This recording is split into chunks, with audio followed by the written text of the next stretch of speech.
ने ठगी का ऐसा जाल बिछाया कि इसमें 2 महिलाएं फंस गई। एक महिला को डिजिटल अरेस्ट कर ठगों ने 30 लाख रुपए ठग लिए, तो दूसरी तरफ एक महिला को डेटिंग ऐप के जरिए 25 लाख का चूना लगाया गया।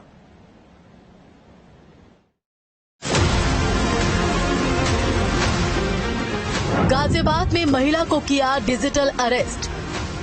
महिला ने एफडी तुड़वाकर ठगों को दिए 30 लाख। महिला को ठगों ने दिखाया था गिरफ्तारी का डर। एनसीआर को साइबर ठगों ने लूट का अड्डा बना लिया है।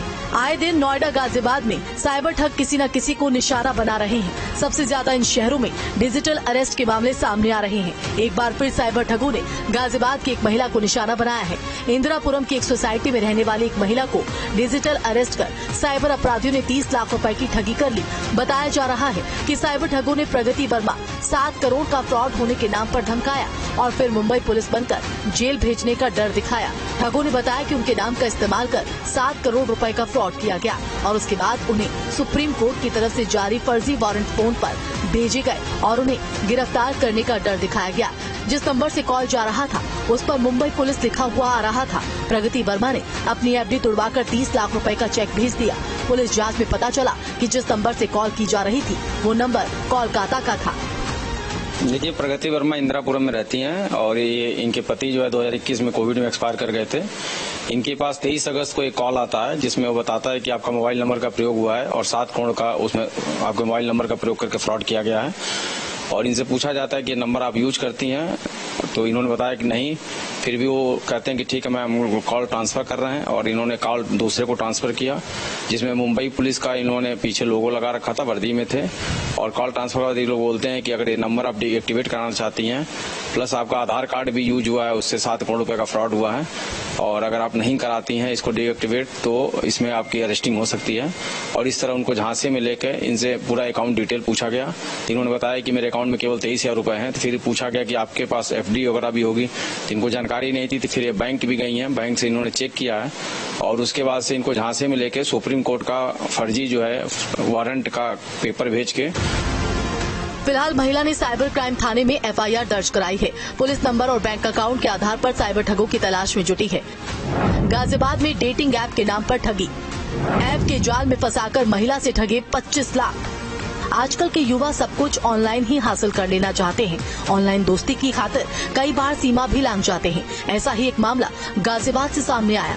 यहाँ एक लड़की की डेटिंग ऐप के जरिए एक युवक से ऑनलाइन दोस्ती हुई, फिर प्यार भरी बातें भी होने लगी, लेकिन जल्द ही ये दोस्ती और प्यार उस लड़की को भारी पड़ गया। दरअसल खुद को एनएसए में डेटा एनालिस्ट बताने वाले युवक के ऑनलाइन प्यार के जाल में फंसी युवती को उसके डिजिटल प्रेम में धोखा देकर लाखों लूट लिए गए। डेटिंग ऐप के जरिए मिले युवक से लड़की की दोस्ती बढ़ती चली गई। दोनों के बीच सेक्स चैट होने लगा और फिर शादी के वादे भी होने लगे। इस बीच युवक ने लड़की से कई बार बहाने बनाकर कुल 22 लाख रुपए से ज्यादा अपने अकाउंट में ट्रांसफर करवा लिए और इस बीच लड़की को युवक पर शक भी हुआ, लेकिन तब तक काफी देर हो चुकी थी।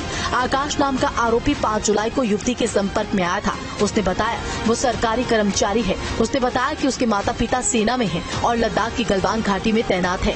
इस प्रक्रिया के दौरान 10 जुलाई से 3 अगस्त तक बैंक खाता फ्रीज रहेगा। युवक ने इसके बाद युवती से बीमारी, एक्सीडेंट समेत अन्य बहाने बनाकर मदद के नाम पर रुपए मांगने शुरू कर दिए। सेक्स चैट शुरू करने पर युवती ने बातचीत बंद कर दी थी। युवती ने जब आकाश से दोबारा बातचीत शुरू की तो उसने बताया कि उसकी मां का देहांत हो गया है। अंतिम संस्कार के लिए युवती से करीब 11,000 रुपए ट्रांसफर करवाए और इसके बाद खुद की बीमारी, पिता को हार्ट अटैक आने और पिता को एयर एम्बुलेंस से पहुंचाने के नाम पर कई बार 22,33,000 रुपए ट्रांसफर करा लिए गए। लगातार रुपए मांगने और मुलाकात नहीं करने पर युवती को आकाश पर शक हो गया।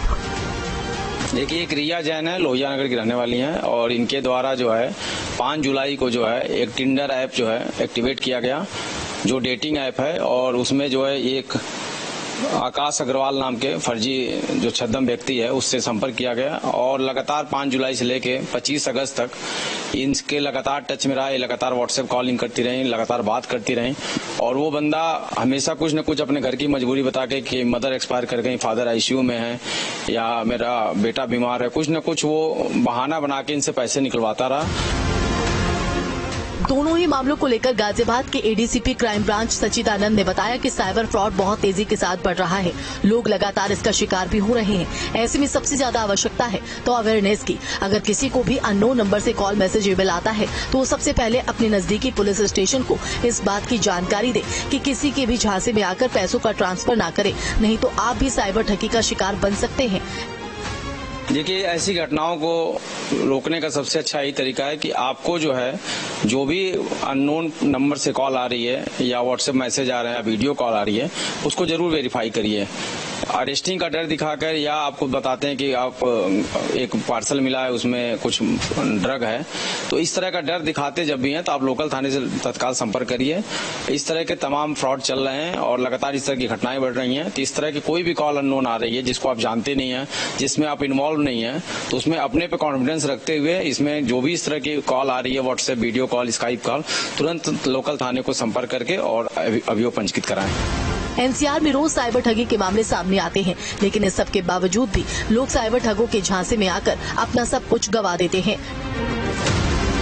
जब तक आप अवेयर नहीं होंगे, साइबर ठग इसी तरह से आपको ठगते रहेंगे, कभी डिजिटल अरेस्ट के नाम पर, तो कभी जो डेटिंग ऐप है उसके माध्यम से और कभी ईमेल के माध्यम से। तो आपको अवेयर होना होगा। अगर आप अवेयर नहीं होंगे तो हो सकता है साइबर ठगों का अगला निशाना आप हो। तो अवेयर होना सबसे ज्यादा जरूरी है। जब भी इस तरह की कॉल, मैसेज, ईमेल आपको आए तो आप संबंधित लोकल थाने पर जाएं और इस तरह की जितनी भी ईमेल या मैसेज कॉल आए उसके बारे में पुलिस को बताएं ताकि आप ठगों से बच सकें। वीडियो जर्नलिस्ट अमित कुमार के साथ हिमांशु शर्मा, न्यूज स्टेट। का फ्रॉड होने के नाम पर धमकाया और फिर मुंबई पुलिस बनकर जेल भेजने का डर दिखाया। ठगों ने बताया कि उनके नाम का इस्तेमाल कर 7 करोड़ रुपए का फ्रॉड किया गया और उसके बाद उन्हें सुप्रीम कोर्ट की तरफ से जारी फर्जी वारंट फोन पर भेजे गए और उन्हें गिरफ्तार करने का डर दिखाया गया। जिस नंबर से कॉल जा रहा था उस पर मुंबई पुलिस लिखा हुआ आ रहा था। प्रगति वर्मा ने अपनी एफडी तुड़वाकर 30 लाख रुपए का चेक भेज दिया। पुलिस जांच में पता चला कि जिस नंबर से कॉल की जा रही थी वो नंबर कोलकाता का था। देखिए, प्रगति वर्मा इंदिरापुरम में रहती हैं और ये इनके पति जो है 2021 में कोविड में एक्सपायर कर गए थे। इनके पास 23 अगस्त को एक कॉल आता है जिसमें वो बताता है कि आपका मोबाइल नंबर का प्रयोग हुआ है और 7 करोड़ का उसमें आपके मोबाइल नंबर का प्रयोग करके फ्रॉड किया गया है। और इनसे पूछा जाता है कि नंबर आप यूज करती हैं, तो इन्होंने बताया कि नहीं। फिर भी वो कहते हैं कि ठीक है, मैं कॉल ट्रांसफर कर रहे हैं और इन्होंने कॉल दूसरे को ट्रांसफर किया जिसमें मुंबई पुलिस का इन्होंने पीछे लोगो लगा रखा था, वर्दी में थे।